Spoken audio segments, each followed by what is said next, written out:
welcome to the weekly RFox AMA, everyone. I'm here with Benny Fairbank, the CEO and co-founder, and I'm Lenny Clifford. Let's get into it. How are you doing, Benny? Very well, thank you, as always. And yourself? I'm doing great. Keeping busy, checking out what's happening out there in the world. It's interesting times out there, don't you think, Benny? There's been a big hack on OpenSea. What else? The Russians are coming. That's impacting markets, and the Biden regime set to issue an executive order on crypto this week. So it's getting a bit spicy. What do you reckon? Yeah, it's interesting because, normally when you talk to people, they'll have an opinion on Bitcoin price or something like that. But every time you talk to someone now, it's Ukraine, Russia, or housing market collapses, or COVID spikes, or something like that. There's something. Everybody's got something on their mind. So it's a very interesting time for sure. It's very, very, no one knows what's going to happen. Yeah, it sure is. It's going to be a big year. And while all of that's going on, RFox is building. So let's get into the ecosystem updates. And firstly, how did the IAPF fundraiser go? That's all finished up now, I think. And what were the results?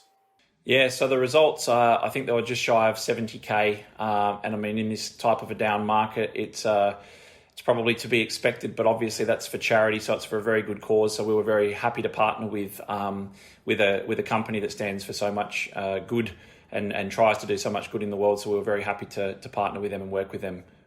Really cool, yeah, making a big impact there. And yeah, I guess it is tough right now. The engagement seems to be very low across the industry.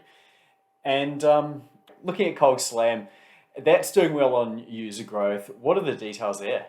Yeah, so we've reached over 50,000 downloads now, and Indonesia's just going crazy. We've done about 10 days of targeted advertising there, and we've got over 14,000 players there now at the moment. So it's starting to really sort of take off in Indonesia, and now we're now about to roll out a much more global and across all countries campaign.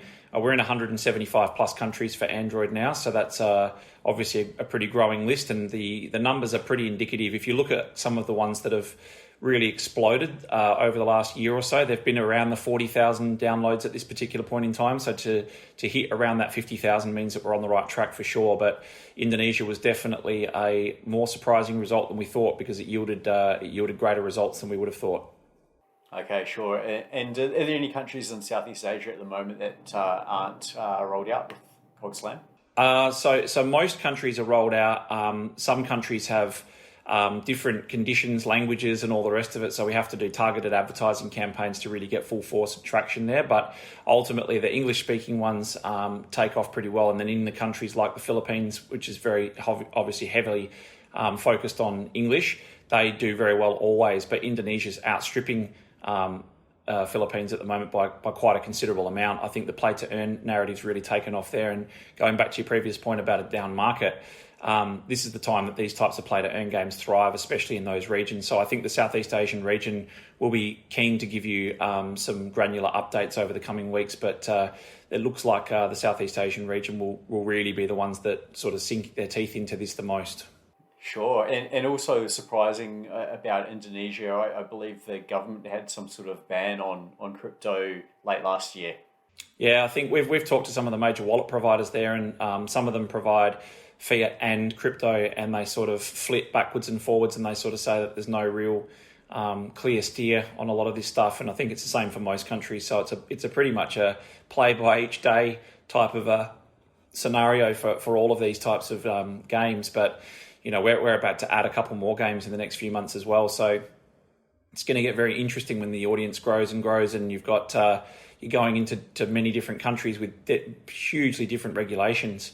So that's I guess that's a growing pain, and it's something that we'll be sort of excited to deal with if that happens. Yeah, sure. And we're looking forward to the game launches that you mentioned. That's going to be awesome. And speaking of games, and our partners actually, Harambe Protocol, they have their NFT launch coming too, right? Yeah, they actually nearly 2 weeks ago, so 10 days ago, they went on to our Discord on a Friday night. So that's the place to go on a Friday night to find out what whitelists we've got upcoming, and they were kind enough to offer 500 whitelists to our community as well, which was great. So there will be different ways that people can participate in that. But yes, that's the first of many, and we wish them all the best as far as their sales concerned, for sure. Awesome. And how is the RFox NFT marketplace coming along then, and in terms of brands using the product and adoption there? Yeah, so we've got 430 applications as of yesterday, and 17 new projects have just come through.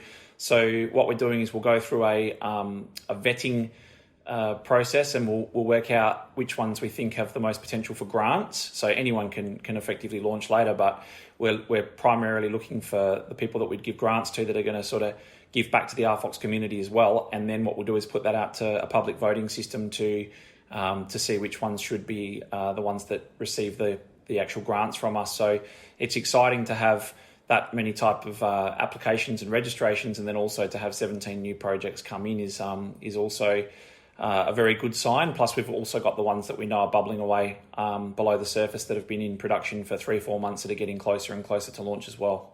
Okay, and now looking at RFox Finance, it does have a new farm up. Can you share some of the details on this? Yeah, so there's the farm that's up at the moment. We've got a number of different initiatives that are about to launch. People had talked before about staking your RFox to get VFox, and it was a capped pool because we were trying to give back some VFox to the community. We have to buy that out of our own pockets, so that's why it was a limited pool. But what we're now doing is starting to deploy a number of new farms that allow people to be able to earn income on both the ETH side and the BSC side. So there's lots coming there as well. We didn't start up and do all of the work that we've done on the farming contracts and building a finance site just to have RFox and VFox. So our longer term goal was to always keep adding value and adding new farms and pools.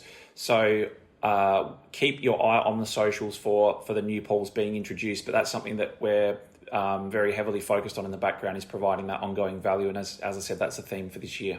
Very good. And let's move along then. What is the latest on the RFox Media platform? Is that soft launch approaching soon? Yeah, so the TV side of things been ready for a bit, and we've been, giving it the UI and cosmetic makeover. But ultimately, the marketplace coming out under the NFT white label platform was imperative, because that's part of the product formation for providing a marketplace for having content to be able to be distributed through that marketplace. And the thing is that if it's just the TV side of things, people might sort of refer to it too much as being another version or an alternate version of YouTube, because that's how it's basically set up and structured at this particular point in time. But once you plug in the NFT side of things, it becomes a whole new beast. So that's been ready for quite some period of time, and the UI has been bashed out. So now it's just a matter of clicking those things together and making sure that we've got a proper proposition before we launch. So it is looking good, though. It's being used and utilised, and so I think you'll soon see that we start to switch our videos, our YouTube updates to that channel, to RFox TV as well. Yeah, building up there, and I see there is a role open for the head of RFox TV. Yeah, so TV is something that's largely, again, can be a massive revenue stream for us, and also a great product for us. So besides the marketplace and NFTs, there's a whole model under traditional TV space, and we can really disrupt and shake that up. So we've been pretty fussy with the types of people that we're bringing on now. We're looking for people that can really add a ton of value and bring in some expertise that can really sort of take us to that next level. So trying to find that right person is not an easy task, but we haven't by any means rushed, and we've made sure that we're bringing in the right people. We can't afford to get those types of things wrong at this stage. Yeah, that's it. Team is growing. What are the numbers now? Has it hit 100? Yeah, we hit 100 licenses during, I think it was the end of last week. So license-wise, we're up to 100.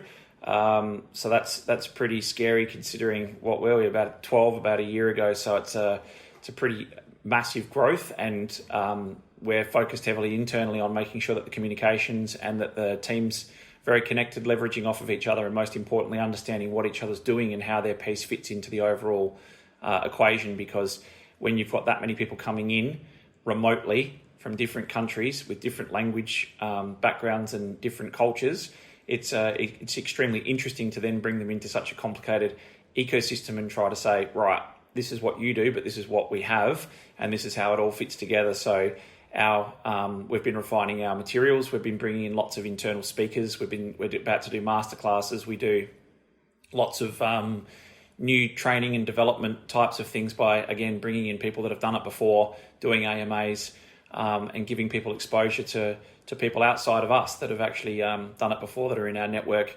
And that's proving to be very beneficial, but it's always a challenge to balance that many new people coming in, for sure. That's a lot of people have come in, and I've met a lot of them. Awesome people, awesome crew, Benny. You've done really well there. Yeah, thanks. It's been interesting because we've been very strong on the cultural setup and our values. So we really try to make sure that we adhere to that as best we can, especially from the top down. And I think I'm so proud of the group that we have. Some of these suggestions, ideas, and some of the input that these guys have is just mind-blowing. So we're extremely proud of what we're building as a team, and we know that will flow out to products very shortly. Sure. Okay, well, are there any additional updates for this week? I think just keep your eye on those channels. You know, there's a lot of products dropping at the moment and coming out. Just make sure that you're active in the social channels. Join us on Discord, and for Monday, Wednesday, Friday calls at 8 p.m. Vietnam. And don't forget to put your hand up if you are interested in testing or trialing any of the products or services that we have. I know we've had a lot of people from the community apply. Some of you have got through, some of you haven't. It's purely, we look at everybody, but we have very specific needs at this particular point in time. So if you do have skill sets that we require and go onto our vacancy site, please don't be afraid to apply. It would be great to see you come in and have a chat to you. Cool, mate. Let's wrap it up there. Have a great week, Benny. You too. See you later. Thanks, mate.